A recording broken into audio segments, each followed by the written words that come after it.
The terrorist group known as ISIL must be degraded and ultimately destroyed.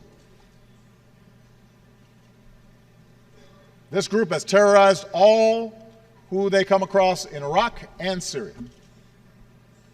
Mothers, sisters, daughters have been subjected to rape as a weapon of war. Innocent children have been gunned down. Bodies have been dumped in mass graves. No God condones this terror. No grievance justifies these actions.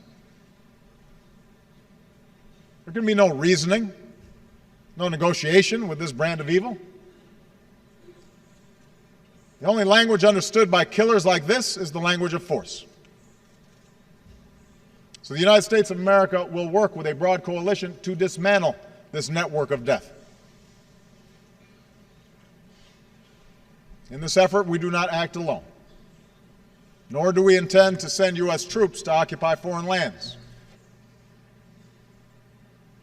Today, I ask the world to join in this effort. Those who have joined ISIL should leave the battlefield while they can.